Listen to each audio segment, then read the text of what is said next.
Bom, e aí, boa tarde.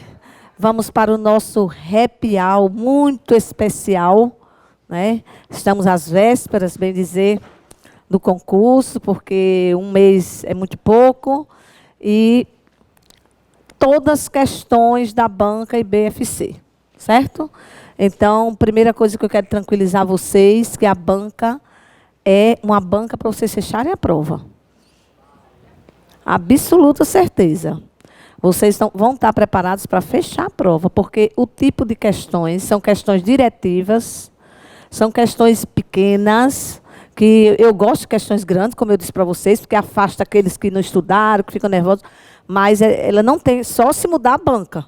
Mas os consultores, as questões que a gente viu da banca, são sempre questões diretivas, que vocês têm condição tranquila para fechar a prova. Então, nós vamos hoje comentar 10 questões. E vocês sabem que o meu comentário, eu termino trazendo conteúdos relacionados àquela questão. Não é simplesmente a questão. Então, a gente vai começar trazendo a questão 1. Já disse aqui. A questão 1, que vocês estão aí acompanhando. Vamos lá. De acordo com a Constituição da República, no que diz respeito à Seguridade Social, agora total silêncio, pessoal. Ó, que mico. A gente gravando, o pessoal aí assistindo, eu tendo que pedir silêncio. Então, vamos lá. De acordo com a Constituição da República, no que diz respeito à Seguridade Social, nela incluída a saúde, analisa afirmativas abaixo e assinala a alternativa correta. Primeira coisa, ele já dá uma afirmativa. O que poderia ser uma pergunta, ele já traz uma afirmativa. Já coloca que, a partir de 1988, a Constituição de 88, a saúde passa a ser um dos componentes de seguridade social. E aí ele quer que assinale a alternativa correta, certo? Vamos lá. A Constituição Federal não aborda a coleta, processamento e transfusão de sangue e seus derivados.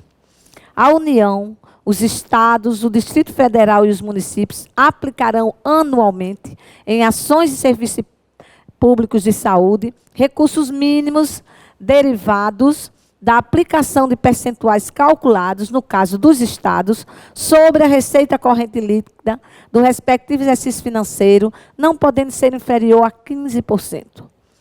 São isentas de contribuição para a Seguridade Social as entidades beneficentes de assistência social que atendam às exigências estabelecidas em lei. A alternativa é a correta. Eu disse para vocês que vai ter muitas possibilidades da incorreta, porque é mais fácil você fazer uma questão onde tem várias alternativas, como é o caso aqui, que você pode colocar correta, do que você criar incorreta. Mas aqui não é o caso, eles querem a correta. Então, significa que é apenas uma. Aliás, se fosse para marcar apenas a alternativa, apenas uma estaria correta. Só que ele traz as alternativas abaixo. Então, ele faz 3 afirmações e é naquela modalidade de considerar as assertivas. Então, ele vai querer qual das alternativas abaixo corresponde à realidade. Ou seja, qual dessas abaixo está correta. Não é qual dessas afirmativas está correta, é qual das alternativas abaixo, A, B, C, D ou E, estão corretas. A alternativa A diz que 1, 2 e 3 estão corretas, certo? A alternativa B diz que apenas a 3 é correta. A alternativa C diz que apenas 1 e 3 são corretas. A D diz que apenas a 2 é correta. E a E diz que as sentenças 1, 2 e 3 estão incorretas, ou seja, todas estão erradas. E aí, antes de começar a comentar, acredito que vocês já sabem, a questão é fácil. A gente vai fazer comentários com alguns slides das nossas aulas teóricas. E nas nossas aulas teóricas tem essas respostas tranquilamente. Quem estudou vai só relembrar aquilo que eu disse. Precisa vocês ficarem pensando, ai meu Deus, eu não estou me lembrando da resposta. Não, a resposta está aqui. Então, vamos para a primeira. A Constituição Federal não aborda a coleta de processamento, transfusão de sangue e seus derivados, é verdade? Então, primeira coisa, né? A primeira, vocês já colocam aí que está errada. A União, os Estados Federal, o Distrito Federal e os municípios aplicarão anualmente, em suas ações de serviço público de saúde, recursos mínimos derivados de aplicação dos percentuais calculados no caso dos estados. Não adianta nem ler essa questão toda. Fez um tremendo embuluado, totalmente fora de conexão, não é isso? Vocês estão certos que nessa questão aqui, de cara também, a gente ia saber que ela está equivocada. A gente vai comentar sobre isso. Mas, só no fato de colocar que os três teriam o mesmo percentual mínimo de aplicação, já torna a questão errada. Mesmo que eu não me lembrasse os percentuais, e aí coloca essa coisa da receita líquida em relação ao estado financeiro, quer dizer, mistura tudo. Então, também coloquem aí errado. E a terceira, são isentas de contribuição para a Seguridade Social as entidades beneficentes de assistência social que atendam às exigências estabelecidas em lei. Está correto, é um dos parágrafos do artigo 195 da Constituição. Não é isso? Então, vamos fazer um comentário aqui, pautado. Então, apenas a 3 está correta, ok? Então, vamos fazer um comentário e relembrar, aproveitar vocês, para a gente fazer um resgate sobre a história da Previdência, já que nesse aspecto ele está trabalhando com a questão da Seguridade Social. E eu quero que vocês se lembrem quais são as 3 áreas que fazem parte da Seguridade, que começaram a ser componente de Seguridade Social a partir de 88, na Constituição de 88. Quais são as 3 áreas? Saúde, assistência e previdência. Muito bem. Muito bem. Então, já é uma coisa que vocês têm que lembrar, que pode ser uma das questões. E aqui a gente resgata a história da Previdência, que se mistura com a história da saúde pública. Coisas que vocês não podem esquecer. Apesar desse instituto, a gente não encontra, eu tenho visto, eu analiso todas as questões, e eles trabalham sempre com a história, muito mais a partir do movimento sanitário. Eles não trazem a história lá, mas acontece. Tem algumas questões perdidas. De qualquer maneira, vale a pena a gente relembrar que a Seguridade Social, que a Previdência Social no Brasil é uma das áreas da Seguridade, a partir de 88, e que tudo começou a partir de 1923, com as CAPs, as Caixas de Aposentadorias e Pensões, que depois se torna os Institutos de Aposentadorias e Pensões em 33. Lembram disso? CAPs, quem era que é organizado? Era organizado pelas empresas, não é? E quais eram os trabalhadores que eram beneficiados pelas CAPs? Os trabalhadores urbanos apenas. Do mesmo jeito, os institutos. Apesar de se transformarem em institutos, em 33, ao assumir o governo, Getúlio transforma as caixas de aposentadorias em institutos de aposentadorias e pensões. E qual é a diferença? Não é em relação ao público beneficente, não é em relação ao beneficiário. Continua sendo apenas os trabalhadores urbanos. Porém, agora, esse instituto, lembrando que a gente sai, na época, Getúlio, um articulador populista que tinha uma boa relação com os trabalhadores, traz essa organização agora para as categorias profissionais. E inclui o Estado nessa organização. Essa é a diferença das CAPs para os institutos de aposentadorias e pensões. Se mantém exclusivamente para trabalhadores urbanos. Primeira CAPs, dos ferroviários. Primeiro instituto, dos marítimos. Em 66, é criado, já em qual época? 1966, qual é o período? Quem assistiu nossas aulas, os períodos. 66, como vai se chamar? Vai ser o período da ditadura militar. E a gente sabe que aí o modelo já está totalmente sendo mudado. Se sai de qual modelo? Do sanitarismo, né, para agora o modelo médico-assistencial privatista ou previdenciário. E os vários institutos de aposentadorias e pensões, vários, porque as categorias começaram a se organizar e abrir institutos, vão agora se transformar num único instituto, que é o INPS, o Instituto Nacional de Previdência e Assistência Social, 1966. Aí só é trocar o 66 pelo 77, e vocês vão saber o ano que foi criado o INAMPS, Instituto Nacional de Previdência Social. Vai ser criado agora o Instituto Nacional de Assistência Médica da Previdência Social. Vai ser o grande baluarte do modelo médico-assistencial privatista. Certo? Então, lembrem-se disso. E lembrem-se que esse modelo médico-assistencial privatista era exclusivo para quem? Para quem contribuía, para quem era previdenciário, certo? Lembrem-se disso, não era para, como o SUS, que vai ser 88, universal para todos os trabalhadores, aliás, para todos os usuários, todos os cidadãos. Não, o modelo que era médico assistencial privatista, que tinha o INAMPS como grande seu modelo pautado naquela lógica hospitalocêntrica, e o INAMPS como o grande referencial desse modelo. Ele era exclusivamente para os trabalhadores que contribuíam com a Previdência. Então, fixem bem isso aí.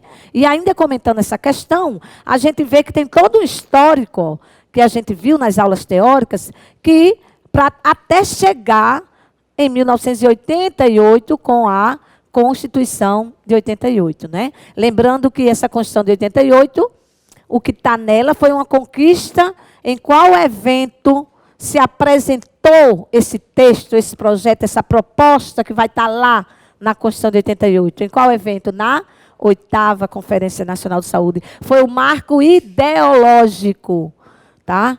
Foi o evento marco ideológico. O evento marco legal, porque a reforma realmente só se inicia a partir de que ano? 1988. O SUS é criado pela Constituição de 88. E foi na Assembleia Nacional Constituinte o evento que foi marco legal. Porque senão teria ficado apenas na ideia, no projeto, naquele todo entusiasmo do povo brasileiro na 8ª Conferência, se não se tivesse institucionalizado no documento maior de um país, que é uma Constituição, a criação do Sistema Único de Saúde. Lembrando isso, a gente ainda reforça para vocês essa hierarquia. Pode-se fazer diferentes questões em relação a essa hierarquia legal do SUS, a essa legislação. Lembrando que a mais importante, tudo começou legalmente a partir da Constituição de 88. Então, o SUS foi criado pela Constituição, foi regulamentado por qual lei, minha gente? 8080/90. Por que nós temos duas leis que regulamentam o SUS? Por causa dos vetos do presidente Collor na lei 8080/90. Que foi de que dia, quem se lembra? 19 de setembro de 1990. E ela dispõe sobre o quê? Sobre a organização e funcionamento das ações e serviços de saúde no Brasil. Cuidado, ela não é exclusivamente sobre o SUS. O que muitas pessoas se confundem. Acham que até para estudar, não tem interesse em estudar isso, porque uma pessoa que é do setor privado, que não vai, quer ter seu consultório, acha que não tem nada disso. Todos os serviços e ações de saúde no Brasil são regulamentados pela Lei 8080/90, que sofreu uma média de 30 vetos, e aí, em 28 de dezembro do mesmo ano, foi publicada a Lei 8.142, que quer complementar a Lei 8080/90, e que dispõe só sobre o quê? Transferências intergovernamentais e participação da sociedade, que a gente vai ter questões sobre ela, ok? Lembrando também que, terminado o aspecto no âmbito do legislativo, para se iniciar a reforma, termina isso quando a lei é publicada. Quando a Lei 8080 é publicada. Quando a Lei 8.142 é publicada. E, nesse sentido, já se imagina que iria se iniciar a operacionalização do SUS. Não. Não, porque a lei não diz como se fazer as coisas. A lei diz o que deverá ser feito. Por isso que nós vamos ter, no Executivo, dentro do Executivo maior, a gente já viu que nós temos o aspecto dos documentos do Executivo, das políticas públicas, dos gestores, seja ministro, seja secretários. Qual é o instrumento legal de um ministro, de um secretário, quando ele quer que algo seja feito, e ele usa do poder dele de gestor no campo da saúde, por exemplo, mas pode ser qualquer área da gestão pública. Qual é o instrumento legal de um gestor? Portaria. Por isso que, a partir de 93, nós vamos ter as instruções normativas, que são portarias ministeriais, que vão orientar a implantação do Sistema Único de Saúde, a operacionalização.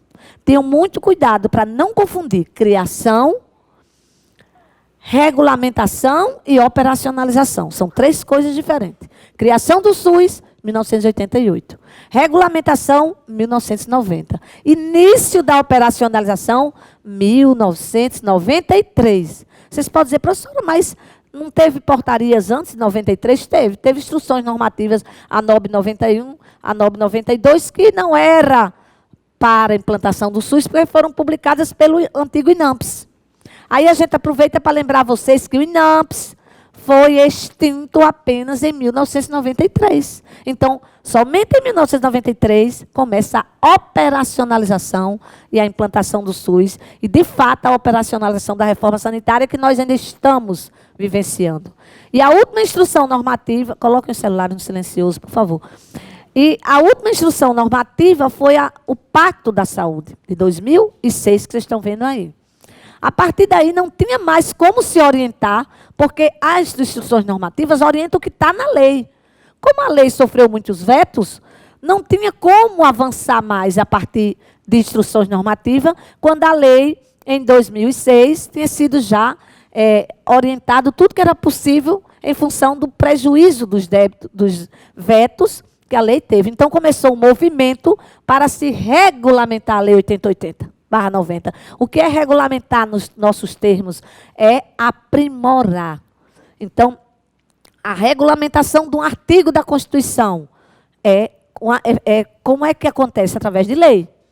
As leis é tanto que, quantos artigos, revisando nossos alunos, quantos artigos a gente tem na Constituição Brasileira de 88, no capítulo da saúde? Quantos apenas? Bora lá? Não façam vergonha não, que está gravando. 196 ao 200, pessoal. Só são 5 artigos. A gente estuda 194 e 195 porque antecedem o capítulo da saúde, está no título da Seguridade Social. E esses 2 artigos que antecedem o capítulo da saúde, eles vão ser, inclusive a questão é sobre isso também. Então, eles vão dar a condição, a partir dali, de se apresentar um modelo de saúde, onde a saúde é componente de Seguridade Social.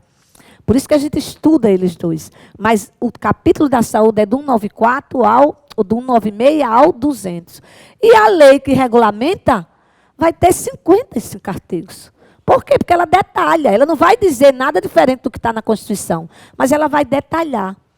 Só que não é suficiente para se fazer a operacionalização. Porque ela diz em detalhes o que deve ser feito em relação ao que estava na Constituição. Mas quem vai orientar é a instrução normativa. E, portanto, quando se esgotou o processo de orientação possível, em 2006, começou um movimento para quê?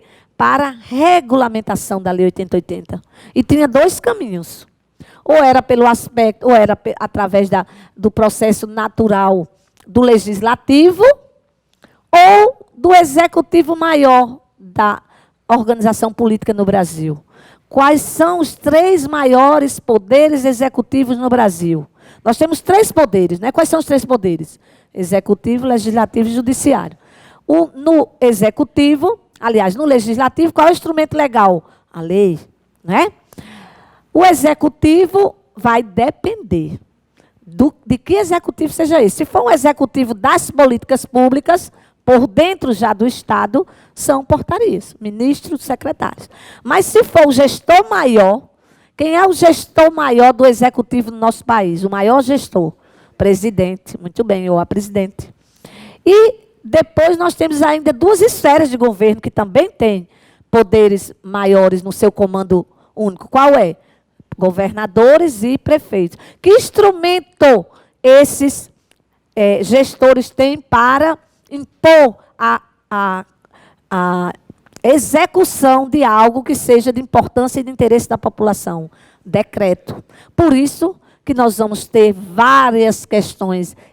Aquilo que eu venho dizendo a vocês, quem está se preparando, eu não tenho dúvida que vocês vão fechar a prova. Porque pelo que eu peguei das questões que eu não tinha pego ainda, peguei agora, primeiro happy hour que eu estou fazendo com questões do Instituto, do IBFC, bateu exatamente com o que eu dizia. Eles caem muita questão do decreto. Por quê? É a atual legislação do SUS.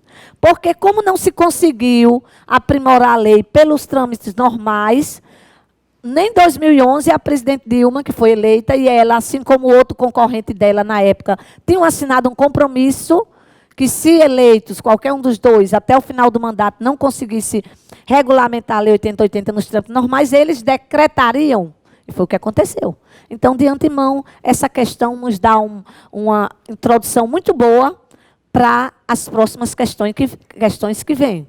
Vocês já entenderam essa estrutura hierárquica do SUS, ok?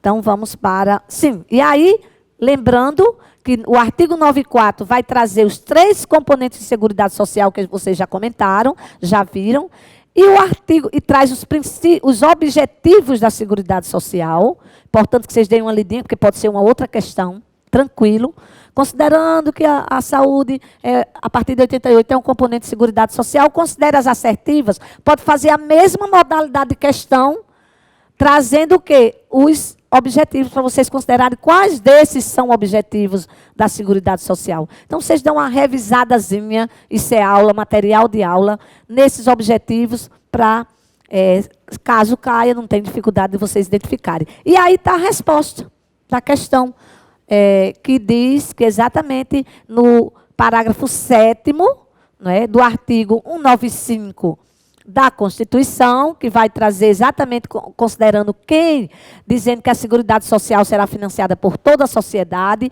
e aí para cada um desses incisos vão ter alguns parágrafos. Então, o parágrafo 7 vai dizer, são isentas de contribuição para a Seguridade Social as entidades beneficentes de assistência social que atendam às exigências estabelecidas em lei. Copiado e colado.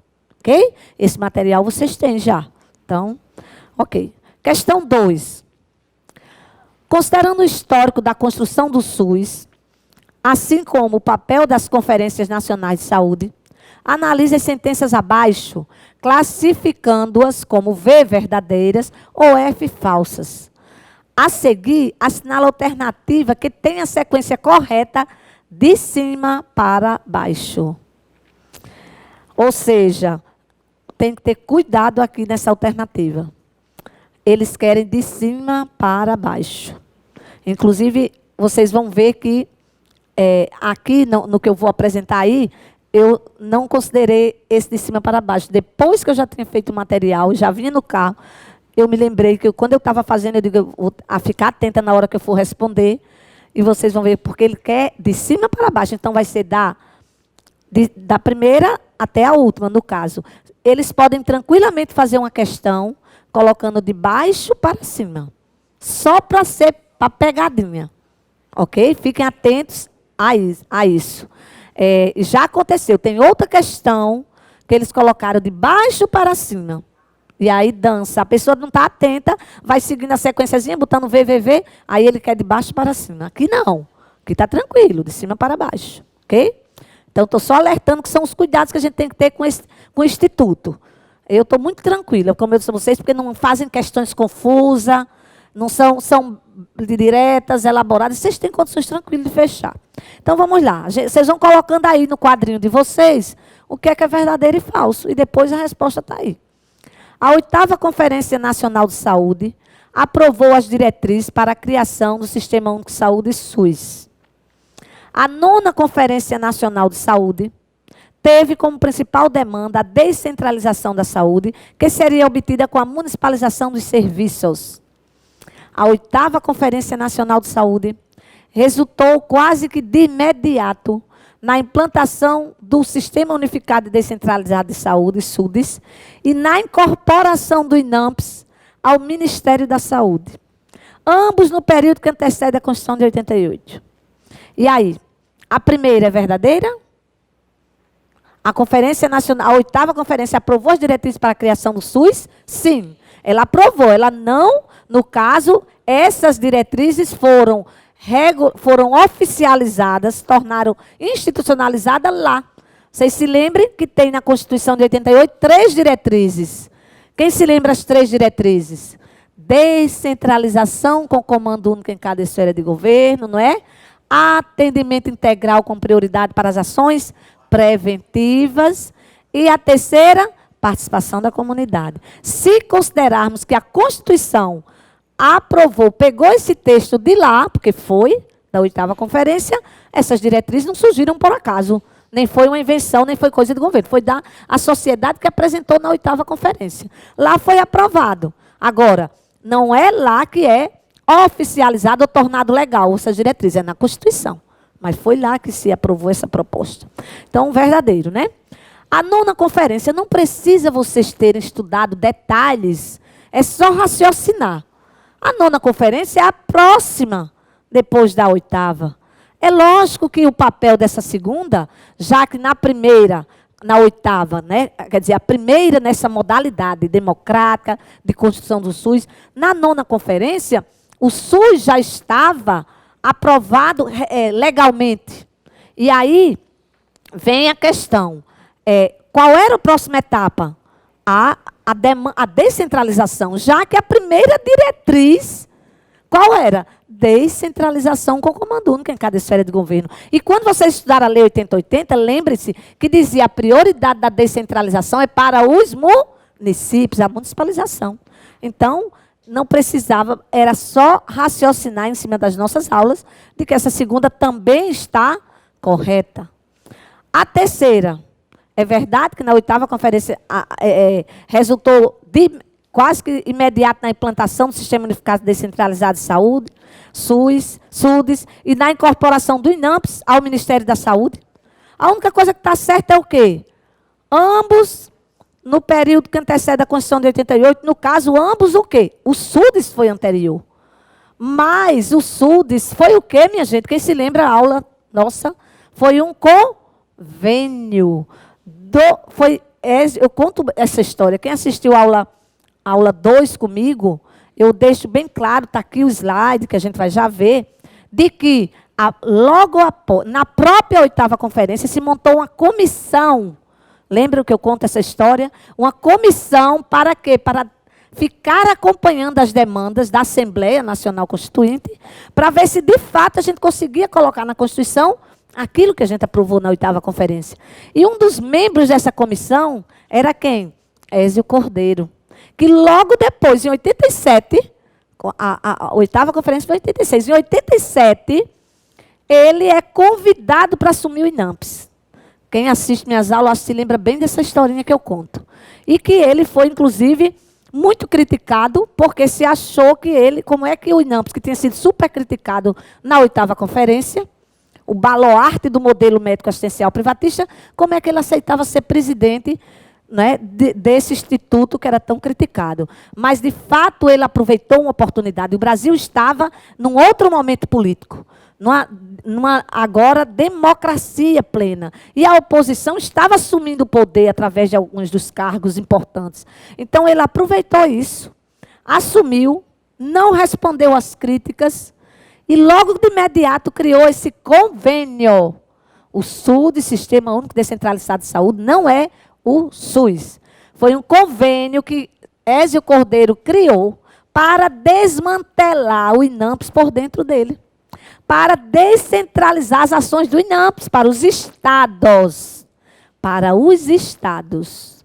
Inclusive, por curiosidade, para dizer para vocês, o primeiro estado a assinar esse convênio foi o nosso estado, o Rio Grande do Norte.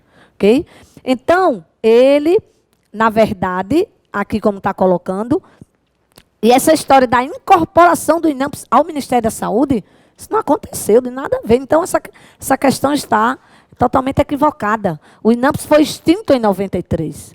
Né? Então, a alternativa vai ser VF, letra E. Não é isso?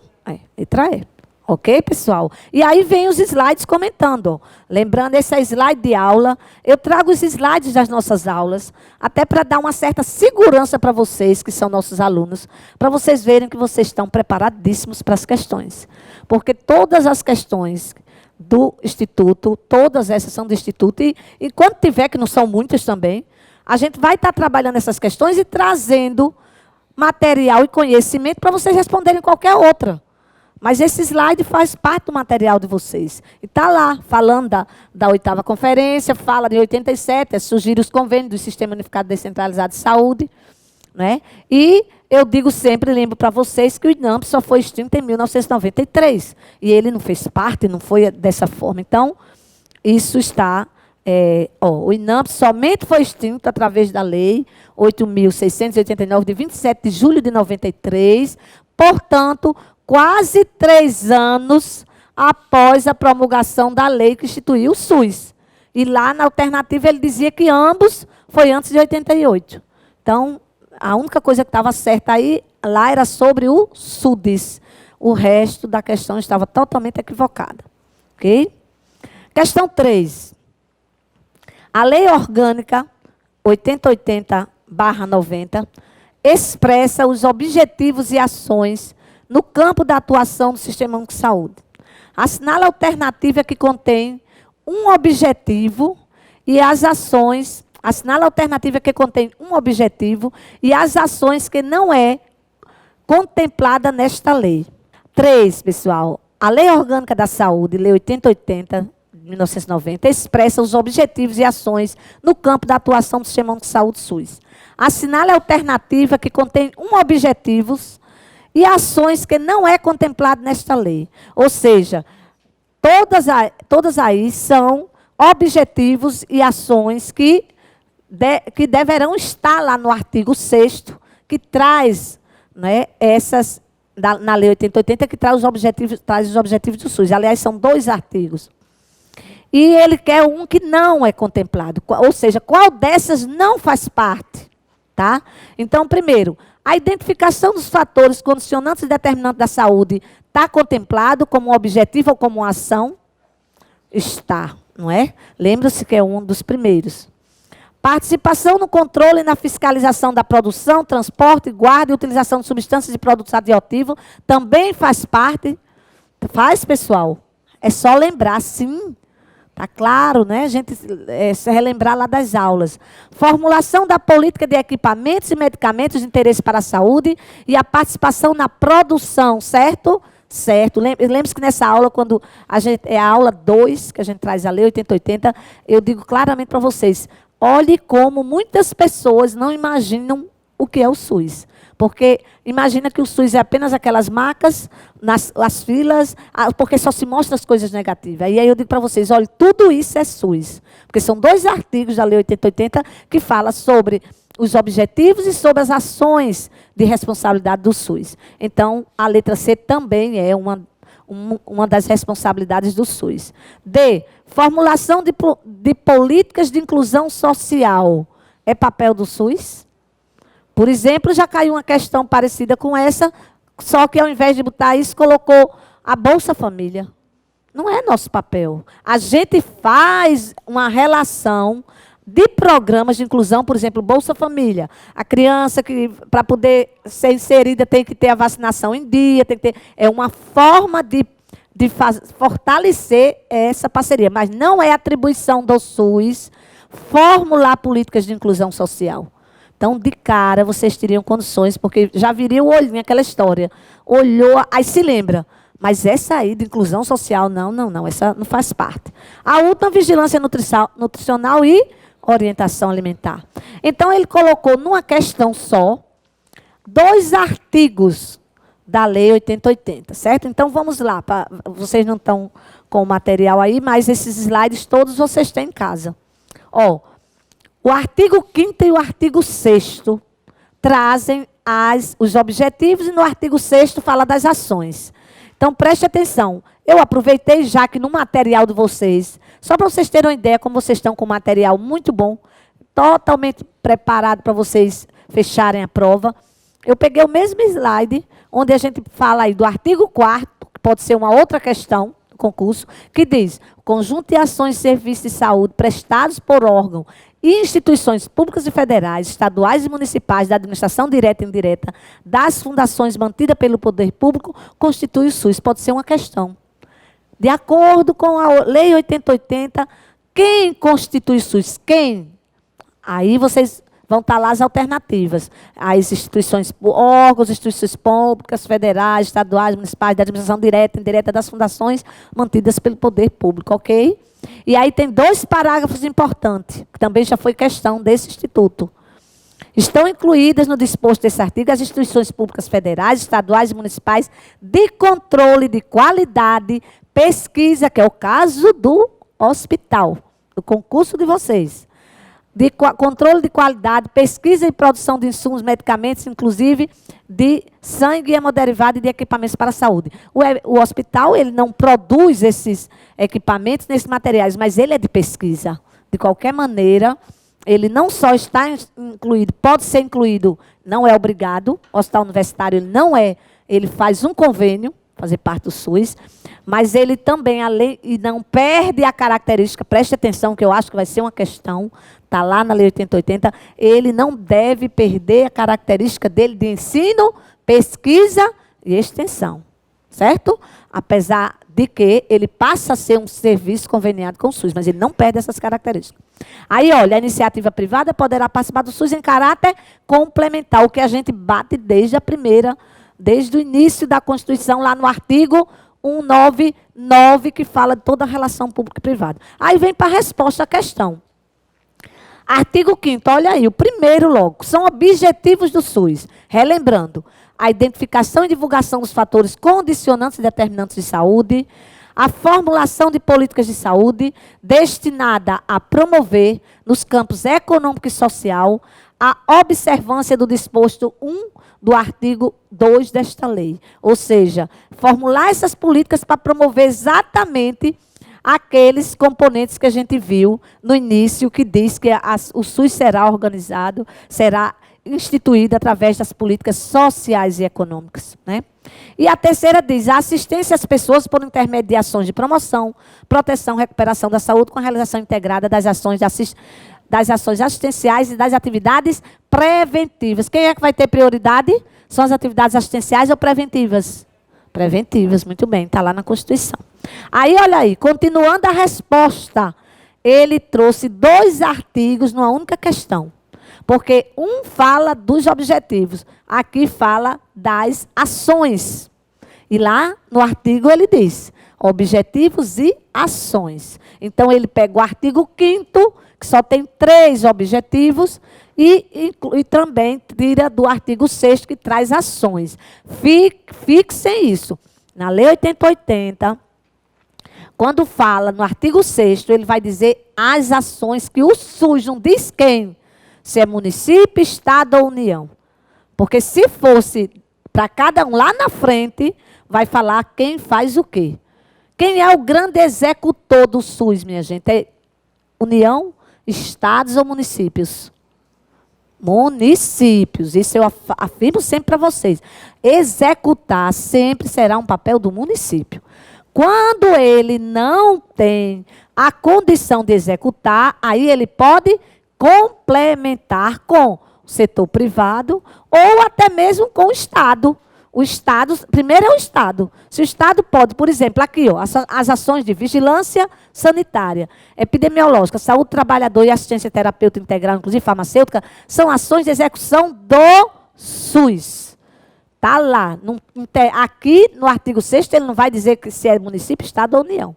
Mas quando chega lá na frente, que ele vai falar as atribuições de cada um, deixa claro que as ações de execução das vigilâncias é do município. Que o Estado pode atuar em caráter complementar. Quando falta, quando ele não tem no município. Certo? Cuidado, que complementar é diferente de suplementar. Complementar é completar aquilo que não tem. Suplementar é junto com. É fazer com.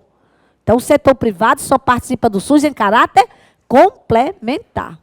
O Estado, em alguns momentos, ele atua como complementar e ele pode atuar também com ações suplementares, junto com o município. Neste caso, das vigilâncias é em caráter complementar. Quando o município não tem condição, ele atua. Mas isso não é essa questão. Estou aproveitando para adiantar uma outra questão que pode cair em relação a isso. O artigo 6º fala do SUS. Então, as vigilâncias, lembre-se que são as 3 e se inclui assistência terapêutica integral, inclusive farmacêutica, já muito cobrada nos concursos. Tá?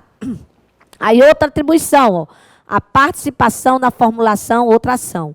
Na formulação da política e nas ações de execução, e na execução de ações de saneamento básico.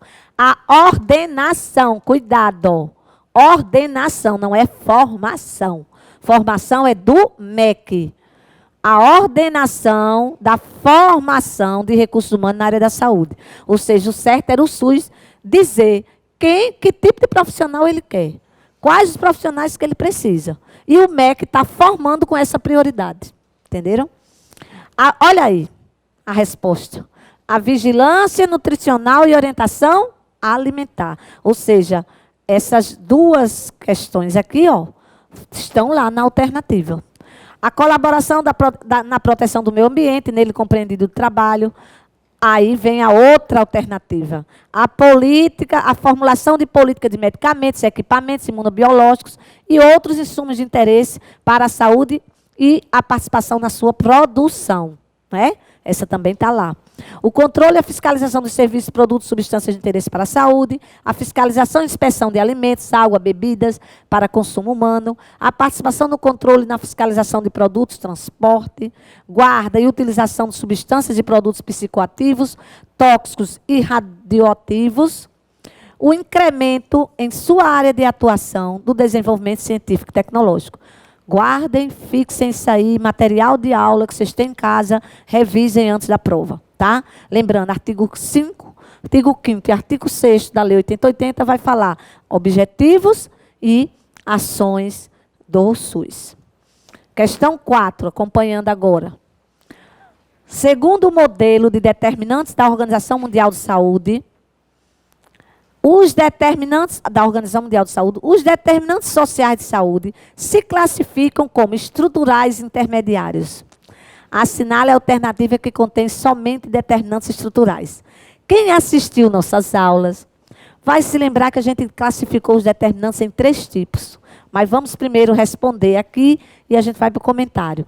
Eu disse a vocês, quem assistiu nossa aula de determinantes sociais, não me lembro se é a 5ª ou é a 4ª, mas a gente deixa claramente, começa explicando por que, inclusive, que determinantes sociais de saúde é objeto do concurso de vocês. Porque o SUS foi criado, que a gente vai ver, dentro de uma perspectiva de uma teoria da determinação social da saúde, que a gente vai já ver. Então, vou só revisar, porque quem foi nosso aluno não vai perder uma questão. Aí pode dizer, professora, mas eu não me lembro desses nomes estruturais, não. É só se lembrar lá da classificação. Tenho certeza que vocês não erram, porque é sinônimo. A gente vai já ver. Então, condições de trabalho e disponibilidade, ele quer, que são só determinantes estruturais. Primeira coisa, vamos relembrar o que são determinantes estruturais. Vocês se lembram os 3 tipos de determinantes que a gente explicou na aula? Se lembram? Proximais, intermediários e distais. Aí eu dizia desse jeito, não precisa vocês se preocuparem com nada, é só se lembrar da palavra, o que ela significa. Se é um determinante, é uma causa que é distal, ela está próxima de você ou está distante? Ela seria estrutural, no caso aqui ele só fala de 2 tipos, estrutural e intermediária. Lá, na nossa, a gente acrescenta os 3 da teoria. Tem 3, proximal, intermediário e distal. Minha gente, quais seriam os estruturais entre esses 3? Seriam os proximais, o intermediário não é, que ele já citou aí. Seriam os proximais ou os distais? Os estruturais, os determinantes estruturais. Seriam quais? Distais, é estrutura. Lembre-se que distal são aqueles determinantes que você não pode resolver sozinho. Lembra que eu falei? Aliás, nem pode resolver. O intermediário você pode resolver, só que não é sozinho. O proximal você resolve sozinho. É aquela demanda, é aquela causa que está totalmente sob seu controle. É determinante, é aquilo que causa a doença. Então, aqui ele está falando de determinantes sociais da saúde. Por quê? Porque a saúde, a partir de 88, passou a ser o quê? Um componente de seguridade social. Passou a ser determinado por políticas sociais e econômicas. E a gente viu, inclusive, que na Lei 8080, ele vai dizer aqui no Brasil quais são os nossos determinantes. Então, aqui, ó, de cara, a gente se lembra também, inclusive, da Lei 8080. Qual desses aqui São duas estruturas, dois determinantes totalmente estruturais, que você não tem autonomia. O que é um determinante estrutural ou distal? Aquele que você não tem autonomia para resolver. Nem que se junte com seus colegas no seu trabalho, como é o intermediário, ou com a comunidade. É algo de uma política maior. Qual seria a alternativa de cara? Letra E.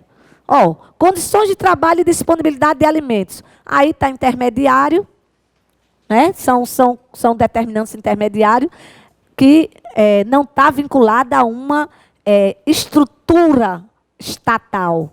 São processos, são situações intermediárias, de políticas intermediárias. Condições de vida e educação. Aí tem educação, que é a estrutura, mas condições de vida é também vinculado à gestão local, a intermediário, né? Barreira à adoção de comportamentos pró-saúde. Totalmente, esse aí, inclusive, é intermediário total, porque são aquelas condições, barreiras que você pode estar quebrando, orientando novos hábitos. E a educação estrutural, mas aí não tem os dois estruturais. Barreira, adoção de comportamentos e renda. Renda estrutural. Barreira de adoção de comportamentos pró-saúde é intermediário. Ele está usando um termo que significa aquilo que eu dou em sala de aula, exemplo. Por exemplo, lixo. A população não cuida adequadamente do destino do lixo. Tem a coleta, mas as pessoas jogam a céu aberto, não tem. Então, isso aí é uma adoção de comportamento que afeta a saúde das pessoas. E que você pode resolver isso com atividades educativas, com a sensibilização da comunidade. Então, não é estrutural, são intermediários. Ele aí só citou exemplos intermediários e estrutural. Mas ainda existem os proximais, que a gente vai ver já já. Que são aqueles que você... Tudo que você faz, vocês vão fazer, por exemplo, no hospital. Na hora que, se for algo que você possa resolver ali, é um determinante proximal. Se aquela causa está vinculada a algo que você pode orientar, por exemplo, eu uso muito esse exemplo do hipertenso. Não é o caso do hospital, porque o hospital, quando chega lá, geralmente já vem numa situação que a doença foi determinada lá atrás. Mas na unidade básica, que é o território onde as pessoas vivem, é muito comum chegar pessoas com determinantes proximais, que você pode resolver e mandar para casa, fazendo o autocuidado apoiado, uma dieta alimentar, uma hipertensão causada só por maus hábitos alimentares, é um determinante proximal, não é nem intermediário. Aquilo que você pode resolver intervindo é proximal. Só que aqui na questão ele só citou os intermediários e distais ou estruturais. Sinônimo, ok? Pegando o material da aula. Aí a letra D. Pegando o material da aula. E eu começo, para vocês verem por que determinantes sociais de saúde, que é um tema universal da Organização Mundial de Saúde, a gente vai já ver o slide, mas eu começo mostrando a vocês que vocês têm que fazer uma ponte com o SUS. Não é à toa que esse tema é do edital de vocês, não, minha gente. Isso só entrou para o edital e só é questão de concurso depois do SUS. Porque antes do SUS não era um modelo de proteção social. Era um modelo meramente assistencial, que olhava só para a doença. Era um modelo, quem assistiu a aula lembra que eu falo das teorias e dos paradigmas que induzem os modelos. Lembram da aula de modelos de atenção? Se lembram qual foi o modelo que antecedeu o SUS? Era o modelo médico, assistencial, privatista. E eu me lembro que a gente tem um slide que mostra, inclusive, em qual paradigma esse modelo foi construído, em qual pensamento, em qual teoria. Era a teoria o quê? Totalmente biologicista, unicausal, que só olhava para a pessoa pelo aspecto da doença e não da saúde. A partir de todo o movimento sanitário, já começa a se trazer uma outra perspectiva, um conceito de saúde ampliado. Vocês acham que o que está na Constituição, na Lei 8080, foi algo que caiu? Não, isso veio de todo o movimento mundial. Vamos relembrar qual foi o evento que aconteceu em 1978, que foi fundamental para influenciar no Brasil o fortalecimento do movimento sanitário brasileiro e a redemocratização. Quem se lembra, 1978, Alma Ata. Tá muito bem. Lá estavam os nossos brasileiros exilados, sanitaristas exilados, e eles dão um show lá, altamente empoderados, anos aprendendo e se empoderando ainda mais. Então, quando eles voltam em 79 para o Brasil, 79, lei, qual é a lei que vai permitir esse retorno desses anistiados para o Brasil? Ou os anistiados, os exilados. Lei da anistia, 79. Então, olha o que tem a ver isso, professora, tem tudo a ver. Porque é a partir daí que começa o movimento sanitário brasileiro ganhar força e tudo inspirado no outro conceito de saúde. Saúde determinada pelas condições de vida, olha aí. E aí fica claro quando na Constituição de 88 se traz o conceito de saúde. Olha o conceito de saúde da Constituição. Saúde é direito de todos os deveres do Estado, garantido mediante quais políticas, minha gente? Sociais e econômicas. Cai muito essa questão. E quem não estudou, para a gente de graça, eu digo, meu Deus, essas questões são muito fáceis, que eles não saibam, né? Do Instituto. Mas assim, é por quê? Porque vocês estão, isso está muito, é o beabá da gente. Agora, quem não estuda, nem imagina, porque na realidade o SUS real não é o SUS legal. Então, nem imagina que o nosso sistema de saúde, que o conceito de saúde no Brasil é determinado pelas políticas sociais e econômicas. Está aqui. Então, olha aí, a partir de 88, a saúde vai ser determinada pelas condições sociais e econômicas. Está aí. Então, de cara, esse artigo 96 vai dizer assim, a partir de agora, no Brasil, a saúde terá um modelo de determinação social, ou seja, o título de um dos temas do edital de vocês. A determinação social da saúde, os determinantes sociais de saúde nada mais são do que isso, do que fatores que vão interferir na qualidade de vida das pessoas, já que a saúde aqui no Brasil, a partir de 88, vai ser sinônimo de qualidade de vida. E isso, na Constituição, está muito claro, o artigo 96, que traz o conceito ampliado de saúde. E é regulamentado em qual artigo da Lei 8080? O artigo 3º da Lei 8080, que poderá tranquilamente cair uma questão para vocês, pedindo quais são os determinantes e condicionantes de saúde no Brasil, pessoal. Vamos ler comigo aí. Alimentação, moradia, saneamento básico, meio ambiente, trabalho, renda, educação, atividade física, transporte, lazer e acesso aos bens e serviços essenciais. Vejam que se dá nome aos bois. No Brasil, não só se define na Constituição que, a partir de 88, a saúde vai ser determinada pelas condições sociais e econômicas da população, como na lei que regulamenta vai dizer esses são fatores, são determinantes sociais de saúde no Brasil. E por que a gente destaca a atividade física? Porque ela foi incluída posteriormente. Se vocês pegam a Constituição, ou uma Lei 8080, de quando foi publicada, de setembro de 90, ela não vai ter atividade física.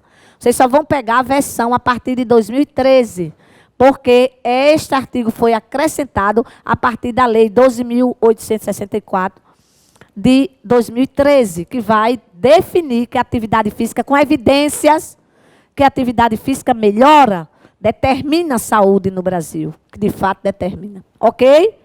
Então fica claro isso. E aí a gente lembra para vocês também, ó, a criação do SUS, onde traz claramente um reforço, qual é o modelo que se coloca para dar resposta a esse conceito de saúde, o SUS, que vai trazer essa visão do atendimento integral, ou seja, considerar todas as dimensionalidades do ser, não só o biológico, mas as condições sociais, econômicas, culturais, né? A integralidade tem diferentes dimensões. Tem essa dimensão da condição de ver a multidimensionalidade do ser nas suas condições de vida, mas também de garantir a resolutividade em qualquer que seja um dos níveis de densidade tecnológica do SUS.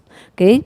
E a terceira, participação da comunidade. Então, só lembrando que determinação social parte, por que ele é tema do concurso? Por causa do que está lá na Constituição de 88 e na Lei 8080. Aí, se a gente traz para o material teórico que vocês têm, vocês vão ver que está aí.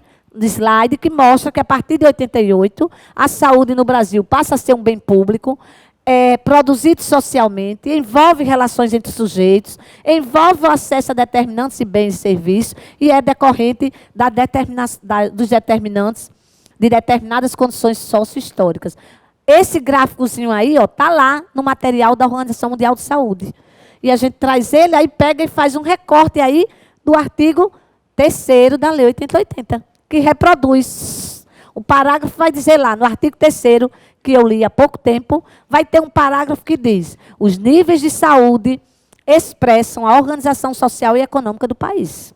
Então, também já foi questão de concurso. Ninguém está dizendo nada que não esteja na Lei 8080 e que foi uma regulamentação do que está na Constituição. Apesar de ser uma teoria da Organização Mundial de Saúde. Foi por isso que o SUS é do jeito que é. Porque ele foi inspirado pelo modelo da determinação social da saúde. E aí, traz lá do material. O que são determinantes sociais? Vejam como tem tudo a ver com o que está lá na Lei 8080. São fatores sociais, econômicos, culturais, étnicos, psicológicos, comportamentais, que influenciam a ocorrência de problemas de saúde e seus fatores de risco à população. E aí ainda diz, condições sociais em que as pessoas vivem e trabalham, são também determinantes. Aí, exatamente o que vocês responderam na questão anterior. Determinantes, os 3 tipos de determinantes, e mostrando que o SUS se pauta nesse modelo, né, a partir do conceito de saúde, conceito ampliado do artigo 96, se cria o SUS, com esses 3 tipos de determinantes, e que as ações deverão ser intersetoriais e ter participação da sociedade. Tal não está totalmente coerente com o que está no SUS. A gente até pensa que esse material aí é do SUS, mas é o material oficial da Organização Mundial de Saúde sobre determinantes sociais de saúde. Então, não teria dificuldade nenhuma de vocês responderem, já que os determinantes estruturais são os distais, aqueles que estão distantes de vocês. Questão 5. Sobre a Lei 8.142 de 90, assinale a alternativa abaixo, classificando como verdadeira ou falsa. Eles usam muito assim. A seguir, assinale a alternativa que contém a sequência correta de cima para baixo. Eles gostam muito dessa modalidade de questão, certo? Preste atenção. Lei 8.142, vai ser a lei de quê que a gente viu? A lei complementar, a lei 8080/90, que vai dispor sobre controle social e transferências intergovernamentais. Então, de graça, minha gente. Os conselhos de saúde terão sua organização e normas de funcionamento definidas em regimento próprio, definido pelo respectivo conselho e aprovado pelo secretário ou ministro da Saúde, desunerou. Aquela famosa desunerou. Vinha bem. No final, desunerou. Não tem que ser aprovado por secretário, nem tão pouco pelo ministro da Saúde. Certo? O Conselho de Saúde tem caráter permanente, mas não deliberativo. Tá certo? Permanente e deliberativo. É o que diferencia ele da conferência. Só existem 2 instâncias de controle social, não é? Conselhos e conferência. Um permanente e deliberativo, o outro não é permanente, porque acontece de 4 em 4 anos e é propositivo. Aí vem sobre exatamente a conferência. Conferência de saúde poderá extraordinariamente ser convocada pelo Poder Executivo, tá certo? Extraordinariamente, ele poderá ser convocado, ele deverá ser convocado pelo Poder Executivo. E extraordinariamente, pelo próprio Conselho ou Conferência, se no caso do Executivo se negar. Certo? Então, essa questão, inclusive se tiver, se o gabarito que mandaram para mim for o que está lá, está errado o gabarito. Né? Eu botei a questão certa porque eu tenho absoluta certeza. No caso aí, vão estar certas, a letra, vão estar, todas 3 estão falsa. Letra B, ok? Porque essa última está errada. É só a gente ver como está escrito na lei 8.142. Pegue lá, peguei a lei 8080. Primeiro, lembrar que ela dispõe sobre apenas esses aspectos. Participação da comunidade na gestão do SUS e sobre transferências intergovernamentais de recursos financeiros na área da saúde. Lembre-se que é essa lei que cria os fundos, os conselhos e as conferências. E ela, aí a gente relembra, lá no artigo 1º, ela vai dizer exatamente que ela instituiu as instâncias colegiadas de participação social em cada esfera de governo e definiu condições para se receber esses recursos. Só existem duas instâncias colegiadas, conferência e conselho. E aqui, nesse slide, a gente mostra rapidamente a diferença entre os dois a partir do que está na lei. O parágrafo 1º do artigo 1 vai dizer que a conferência se reúne a cada 4 anos, com representação de vários segmentos, para avaliar a situação de saúde e propor as diretrizes, propor as diretrizes para a formulação de política nos níveis correspondentes. Convocada pelo Poder Executivo ou extraordinariamente por esta, que é a conferência, ou pelo Conselho de Saúde. Ok? Então, ordinariamente, o normal é o Executivo. Por exemplo, quem convoca a Conferência Nacional? Quem deverá convocar a Conferência Nacional? Quem é o maior Executivo Federal? O presidente. É ele que convoca a Conferência Nacional. Essa agora quase não, o presidente não convocava. Mas se ele não convocasse, por que ele convocou? O próprio Conselho poderia convocar, dar respaldo para isso aí, a lei. Certo? E aí a segunda, o Conselho é deliberativo de caráter permanente, já responde a outra questão que diz que não é deliberativo. Qual é a diferença, minha gente, de deliberativo para propositivo? Deliberativo é decidir. E é tanto que no parágrafo 2º, que diz que o Conselho é deliberativo, diz que o gestor tem a obrigação de homologar as decisões. O gestor, se for o Conselho Municipal, quem é que vai homologar as decisões do Conselho Municipal? O secretário municipal de saúde. Quem é que homologa as decisões do Conselho Nacional de Saúde? O ministro da Saúde. E ele tem até 30 dias, está lá, na resolução 453, que é muito cobrada nas questões desse instituto, certo? Então, aí respondendo ao que está lá, as conferências, aí diz o parágrafo 3º, que o CONAS e o CONASEMS, que é o Conselho Nacional dos Secretários de Estado e o Conselho Nacional dos Secretários Municipais, nacional, esses dois conselhos deverão representar os gestores no Conselho Nacional de Saúde. Pode ser uma questão também. O parágrafo 4º vai dizer que a representação do usuário do Conselho será paritária em relação ao conjunto dos demais segmentos. Significa o quê, gente? Paridade é metade. Então, quanto por cento vai ser de usuários? 50%, porque se a paridade é dos usuários em relação aos outros. E a gente vai já ver que tem uma questão na frente. As conferências, o parágrafo 5º, as conferências de saúde e os conselhos terão sua organização e normas de funcionamento definida em regimento próprio, aprovada pelo respectivo conselho. Veja que na outra questão vinha bem. Aí acrescentou aquela história que tem que ser pelo Estado, ok, pessoal? De cara, Lei 8.142. Essa questão copiada e colada. Vocês não errariam em hipótese nenhuma. Questão 6. Sobre a hierarquização e acesso ao SUS, assinale a alternativa incorreta. Então, é aquilo que eu disse, é muito mais fácil colocar a incorreta do que a correta, porque você tem várias opções. E aí, de cara, vamos lá. Aulas nossas total. Vendo a questão e se lembrando das aulas. Mediante justificativa técnica e de acordo com o pactuado nas comissões intergestores, os entes federativos poderão criar novas portas de entradas às ações de serviço de saúde, considerando as características da região de saúde. B, ele quer incorreta. São portas de entrada às ações e os serviços de saúde nas redes de atenção à saúde, os serviços de atenção primária, de urgência e emergência e de atenção psicossocial apenas.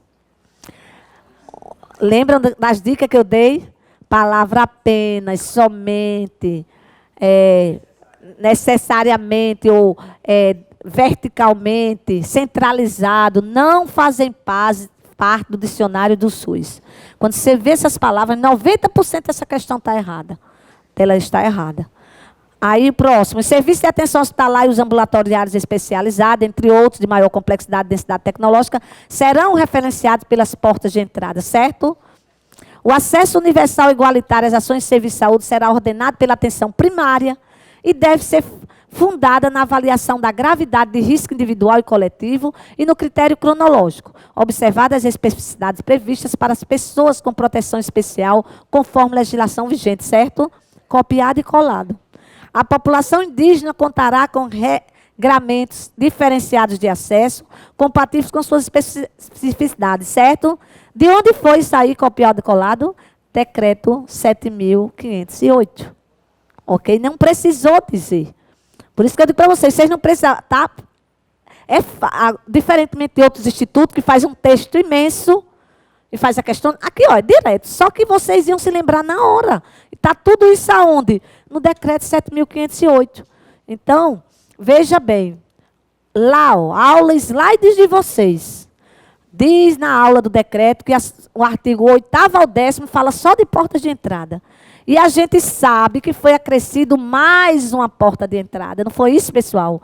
Os serviços especiais de acesso aberto com o decreto. Que é o tipo, por exemplo, consultório na rua, os Sereste, foram serviços que são, não funcionam no mesmo horário que os outros serviços, são móveis, geralmente unidades móveis, que vão atender aquele público que não tem domicílio, que mora na rua, que vive em situação de risco e que tem problema, questões laboral também, de horário de trabalho, não é isso? Então, aí ó, o acesso universal será ordenado pela atenção primária. E para a gente ficar mais claro, para vocês verem que nada é criado, aula de vocês aí. Na hierarquização, slide que fala da hierarquização, traz as respostas tudinho da questão. Primeiro, ó, traz as 4, o artigo 9º, né? Diz quais são as portas de entrada. E diz no artigo 9º, aliás, o 19º, diz o acesso universal, igualitário e ordenado às ações de serviço de saúde se inicia pelas portas de entrada do SUS e se completa na rede regionalizada e hierarquizada de acordo com a complexidade do serviço. Aí o 10º, aí foi um erro, é o 8º, aliás, o primeiro é o 8º. Depois vem o 9º, as portas de entrada, ele fala, e aí a gente vê que não é apenas esses 3. Aí no parágrafo único diz, ó, mediante justificativa técnica e de acordo com o pactuado nas comissões intergestoras, os entes federativos poderão criar novas portas de entrada e ações de serviço de saúde, considerando as características da região de saúde. Está lá no parágrafo único do artigo 9º. Depois vem o 10º, que está lá também, trazendo copiado e colado do decreto. Os serviços de atenção hospitalar e ambulatorial especializado, entre outros, de maior complexidade, densidade tecnológica, serão referenciados pelas portas de entrada, que são essas 4 que aparecem aí. Quer dizer, eles não são porta aberta, eles deverão ser de referência. Aí fala do acesso universal igualitário, que será ordenado pela atenção primária, ou seja, e por último, traz a alternativa que fala da população indígena. O parágrafo único do artigo 11 do decreto diz exatamente isso. Inclusive, só por curiosidade, se caísse, quem é que é responsável hoje pelo sistema nacional, que é um subsistema do índio, a saúde do índio? Se lembram que eu falo na aula? FUNASA, Fundação Nacional de Saúde, tá? Pode cair. Bom, e aí a próxima questão, só mostrando para vocês também, para enriquecer material de vocês, para vocês verem que a gente fala sobre como isso se organiza, a partir do que está no decreto, que já desde a criação do SUS, mas o decreto aprimora, porque ele aprimorou a Lei 8080, né? Então, há uma hierarquização, uma hierarquização em cima de densidade tecnológica. Quem é que tem menor densidade tecnológica? É atenção básica, média ou alta? A menor densidade tecnológica está na atenção básica. Né? Na média e alta complexidade é atenção especializada. Na atenção básica é atenção generalista, geral, que não necessita de muita densidade tecnológica, de muitos equipamentos, de muitas... Entendeu? Então, a atenção especializada, sim, vai precisar de equipamentos, porque vai de especialistas. E o que diferencia a média da alta... Todas duas são atenção especializada, só que uma não é de alto risco e a outra é de alto risco e alto custo, que é alta complexidade. E lembro a vocês também, pode cair uma outra questão sobre isso, já que está totalmente interligado com o tema de redes, de portas de entrada, de hierarquização. Lembrar para vocês que ó, o modelo de pirâmide é só para vocês entenderem a densidade tecnológica. Mas hoje esse modelo piramidal foi substituído pela lógica de rede, tendo no centro a atenção primária, certo? Para não dar a entender que a atenção básica é menos importante. A atenção básica é a mais importante. É nela que está 85% da demanda dos problemas de saúde. Então, se atenção básica, que é onde se define território, se trabalha em equipe e se forma vínculo permanente, longitudinal, cuidado é longitudinal, se fosse resolvido 85% dos problemas lá, os hospitais não eram lotados, nem a média complexidade tem estrangulamento. Ok? Questão 7. Considerando a resolução 453, de que ano? 2012, né? Do Conselho Nacional, de 10 de maio de 2012, assinala a alternativa incorreta. É aquilo que eu disse para vocês. É muito mais fácil marcar. Eu disse antes de ver as questões. E está aí, exatamente o que eu dizia. Então, eles usam muito a incorreta, porque é mais fácil de copiar o que está correto, né? Do que criar coisas incorretas. Vamos lá, gente. Resolução 453, aula específica de vocês, aula 5. O número, ele quer a errada. O número de conselheiros nos conselhos de saúde será definido pela Secretaria de Saúde ou Ministério da Saúde e constituído em lei. As vagas nos conselhos de saúde deverão ser distribuídas de modo que haverá 25% de representação de governo e prestadores de serviço privado conveniados ou sem fins lucrativos. A representação dos segmentos deve ser distinta e autônoma em relação aos demais segmentos que compõem o Conselho de Saúde. Por isso, um profissional com cargo de direção ou de confiança na gestão do SUS ou como prestador de serviço de saúde não pode ser representante dos usuários e trabalhadores. Vocês vão marcando aí as que vocês já têm certeza. Porque as que vocês têm dúvida, deixa para o final, se tiver dúvida.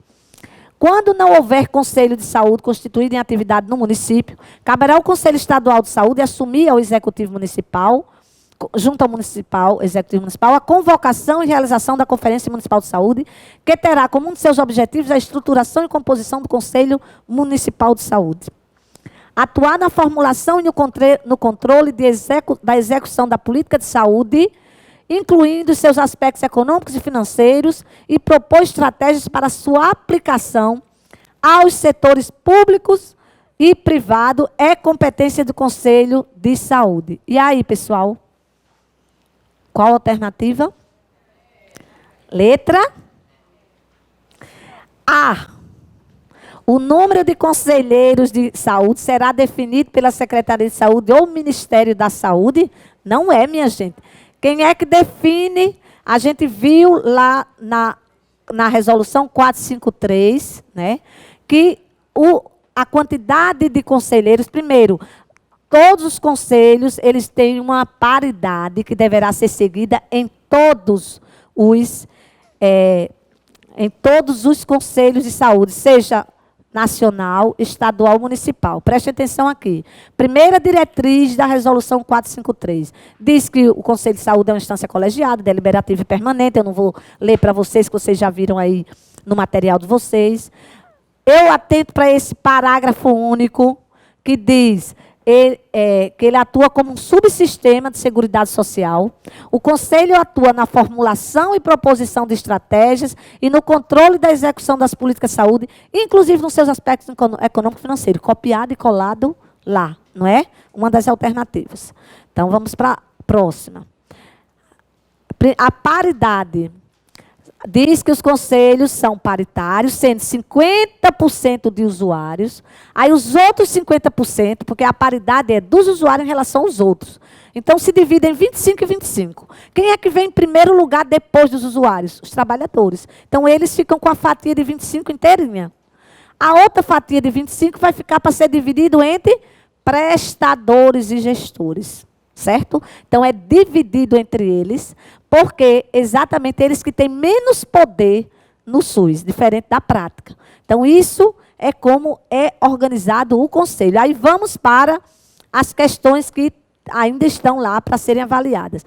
Diz que, aqui a gente tem, mas olha aí, as entidades, lembrar que elas são eleitas, terão conselheiro indicado por escrito, né? E com a recomendação de que ocorra renovação desses representantes. Recomenda-se a cada eleição que pode cair de representação do usuário, trabalhadores, prestadores, promovam a renovação de pelo menos 30% dessa representação desse segmento, porque são entidades representativas. Então, não é justo ficar as mesmas entidades representando trabalhadores e usuários. Cuidado que eles mudam só o percentual. O percentual é de, no mínimo, 30% a cada eleição. Aí, olhe, A representação dos segmentos deve ser distinta e autônoma em relação aos demais segmentos que compõem o Conselho. Por isso, um profissional com cargo de direção ou de confiança na gestão do SUS ou como prestador de saúde não pode ser representante do usuário de trabalhadores. Está lá também, né? Aí outra. Quando não houver Conselho de Saúde constituído ou atividade no município, caberá ao Conselho Estadual assumir a mesma coisa que está lá. Corretíssimo. E a gente aproveita para também ler essa 7ª e essa 8ª. A ocupação de funções na área de saúde que interferem na autonomia representativa do Conselho deve ser avaliada. Por exemplo, mesmo que o representante, o trabalhador, ele não esteja com cargo comissionado, mas se for uma função muito influente, o Conselho avalia se ele pode ou não representar, certo? Importante isso. E lembrar que o Poder Legislativo e o Judiciário não podem ser conselheiros, porque são poderes paralelos. Vereador, deputado, não pode ser conselheiro. Assim como juiz, promotor, ok? E aí, também lembrar que os conselheiros não são remunerados e exercem função de relevância pública. E o conselheiro ele tem que responder pelos seus atos. Ele não vai, como era antigamente, responder pela instituição. Ele defende os interesses da instituição, mas se ele fizer alguma coisa errada, ele vai responder por isso. Bom, questão 8. De acordo com o decreto presidencial, que aí ele cita, naquela outra questão ele não citou, 7.508, de 28 de junho de 2011, o conjunto de ações de serviço de saúde articuladas em nível de complexidade crescente, com a finalidade de garantir a integralidade da ciência de saúde, corresponde a quê, minha gente? Pelo amor de Deus, rede de atenção à saúde, né? O conceito que a gente trabalha direto com vocês. E aí vamos ver cada um desses conceitos, já aquele slidezinho tão conhecido da aula. Né? Lembrar, região de saúde, espaço geográfico contínuo, constituído por agrupamento de municípios com características comuns. Lembre que tem que existir infraestrutura e transporte compartilhado e que devem integrar uma rede com a finalidade de integrar a organização e o planejamento das ações de serviço de saúde. Cuidado! Mapa da saúde não é um desenho do mapa. Como se chama o desenho do mapa com as regiões? PDR. É um instrumento da NOAS, não é do decreto. Aí tenham muito cuidado. Eu até boto o desenho aí para vocês saberem que é a partir dele, dessa distribuição das regiões, que os outros instrumentos vai se trabalhar nos outros instrumentos, inclusive o mapa. O mapa da saúde eu tenho que ter o PDR, o desenho, que chama-se o PDR, apesar de ser um desenho do mapa, eu tenho que descrever o que é o mapa da saúde, uma descrição geográfica. Geográfica por quê? Porque é por região, minha gente. Se no estado do Rio Grande do Norte tem 8 regiões, quantos mapas da saúde a gente vai ter? 8. Porque ali vai descrever tudo que tem naquela região, de pessoal, de serviços, de recursos humanos, é a infraestrutura, é o diagnóstico da capacidade instalada. Descrição geográfica da distribuição de recursos humanos, de ações de serviço ofertados pelo SUS, pela iniciativa privada. Cuidado, não é só pelo público, não. Tem lá um prestador privado, um consultório, não é prestador do SUS, nem nada, mas está lá na região, tem que entrar na descrição. É como se fosse aquele caderninho dos planos de saúde, ok? E lá vai dizer todos os investimentos que tem, a capacidade existente e os investimentos e desempenho aferido a partir dos indicadores de saúde. Isso é mapa da saúde. Rede, está aí. Rede de atenção é aquele conceito que está lá. Conjunto de ações de serviço. Rede região é lugar. Conjunto de municípios. Pode ser também outros tipos de região que não seja dentro do estado. A característica de uma região é que ela é um conjunto de municípios que preferencialmente, ela deverá ser organizada dentro dos estados.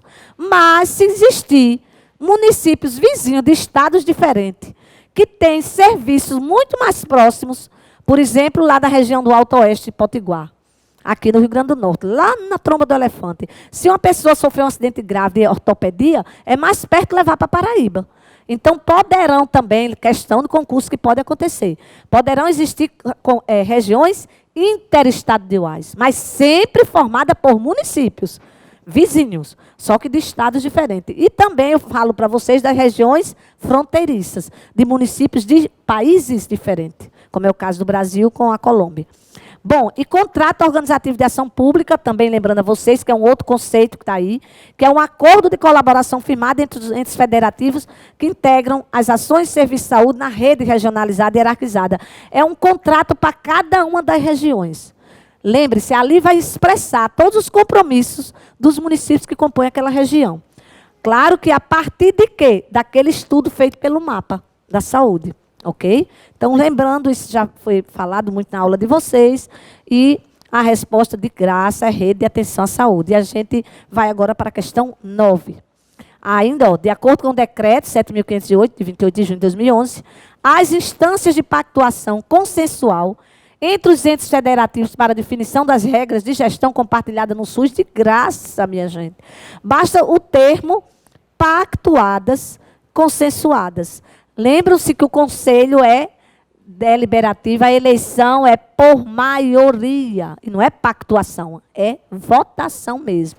Então, CONAS, o que é o CONAS? Conselho Nacional do Secretário de Saúde. Não é instância de pactuação consensual, é um conselho representativo dos secretários. CONASEMES, outro conselho representativo deles, dos secretários municipais. É uma coisa representativa deles, não é instância colegiada de pactuação do SUS. As comissões intergestoras, na verdade o nome é intergestores, mas tudo bem, né? Botaram aí. Comissões intergestores, tá certo? Certo. São colegiados de pactuação que só votam por consenso. Só tem gestores. Quais são as comissões intergestores que existem no SUS? Tripartite, bipartite e agora, depois do decreto, comissões intergestoras regionais. Pode ser uma ótima questão também. Porque antes só existia a tripartite e a bipartite. Criadas pela... Nem foi por lei, foi criada pela Instrução Normativa 93. Agora ela faz parte da Lei 8080, porque foi regulamentada por lei, e hoje estão lá as comissões intergestoras do SUS, inclusive as comissões intergestoras regionais de saúde. Então, os consórcios e as conferências, claro e evidente que não são instâncias colegiadas de pactuação, não é? Nem concessionadas. Então, isso está posto, ó, só para vocês verem, nosso material de aula eu não criei nada, só trazendo os slides da aula, é tão bom. A gente vai fazer essas questões desse instituto, eu só faço baixando o material das aulas. Tá aí as três, o artigo, capítulo 5 do decreto, na articulação interfederativa, diz que as redes vão ser, as comissões intergestoras pactuarão a organização e funcionamento de serviços de saúde integrados em redes, e diz as três comissões. CIT, CIB, a CIT nacional, uma, a CIB tem 28, é uma por estado, e inclui o Distrito Federal, e a Comissão Intergestores Regional, que foi criada pelo decreto. Então, no Rio Grande do Norte, quantas CIR nós vamos ter no Rio Grande do Norte? Se a gente tem 8 regiões, minha gente. 8 CIR. É uma por região, ok? Elas são no âmbito dos estados. Tá? E aí o artigo 31, ó, diz que nas comissões intergestores, os gestores públicos de saúde poderão ter representados, assim como o Conselho Nacional de Saúde, diz lá que quem representa os gestores é o CONAS e CONASEMES, também na CIT, quem representa os secretários estaduais e municipais é o CONAS e CONASEMES, ok? E a questão 10, para a gente encerrar o happy hour de hoje, bem maravilhoso, bem tranquilo, para deixar vocês bem seguros, porque só questão do Instituto. Então, não teve nenhuma novidade para nossos alunos. E é assim, pode ficar tranquilo, todas as questões. Então, vocês vão fechar a prova. Questão 10. Região de saúde é o espaço geográfico contínuo constituído por agrupamento de municípios limítrofes, delimitado a partir de identidades culturais, econômicas, sociais e de redes de comunicação e infraestrutura de transporte compartilhados, com a finalidade de integrar a organização, o planejamento e a execução de ações de serviço de saúde. As regiões de saúde serão instituídas pelo Estado em articulação com os municípios. Poucas vezes eles fazem questões grandes assim. Copiado e colado, aquilo que eu digo a vocês. De onde? Do decreto. Copiou e colou. Inclusive, essas questões, vocês veem que tem umas questões que eu consegui digitar, outras era por figura. Por quê? Porque não disponibilizavam no modo de Word. Então, mas questões todas 10 do Instituto. E aí, facílima. Aí vem a questão. Para ser instituída, olha o que eu sempre falei para vocês, que é uma boa questão. Para ser instituída, a região de saúde deve conter, no mínimo, as seguintes ações de serviço. Gente, de cara, se não acertar essa, não foi nosso aluno.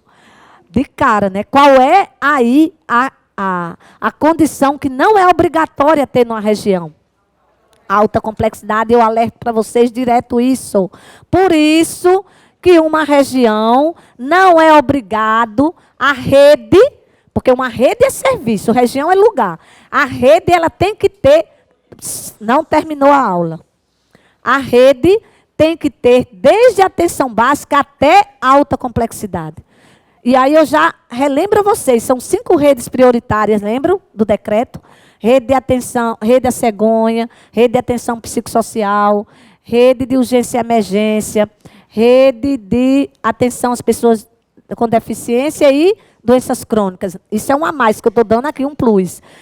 Todas essas redes, elas têm que ter, desde a atenção básica até a alta complexidade. Portanto, elas não são obrigadas a se completar numa região. Porque uma região não é obrigada a ter alta complexidade. Se tivesse no Rio Grande do Norte, a gente só ia ter o quê? Duas regiões que iam ter as redes completas. E aí os outros iam ficar sem ter acesso. Então, uma rede, ela pode se completar em mais de uma região.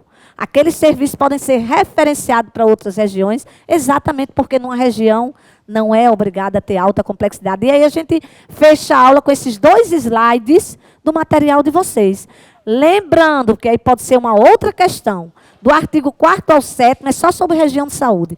Aqui, ó, fala das etapas para se constituir uma região, tem que se definir os limites geográficos, definir a população que vai ser beneficiada, tem que se fazer o rol de ações e serviços ofertados, responsabilidades dos municípios que compõem a região, os critérios de acessibilidade e a escala de conformação de serviço. E aí vem, ó, conter minimamente, está aí a resposta, ó, ações de serviço de atenção primária, urgência e emergência, atenção psicossocial, atenção ambulatorial especializada, hospitalar, vigilância em saúde. Não inclui alta complexidade. E ainda, para fixar mais para vocês, a gente passa na aula de vocês esse outro slide, que eu digo muito para vocês, não tem como vocês errarem. Só olhar e lembrar que alta complexidade não é exigência mínima para uma região.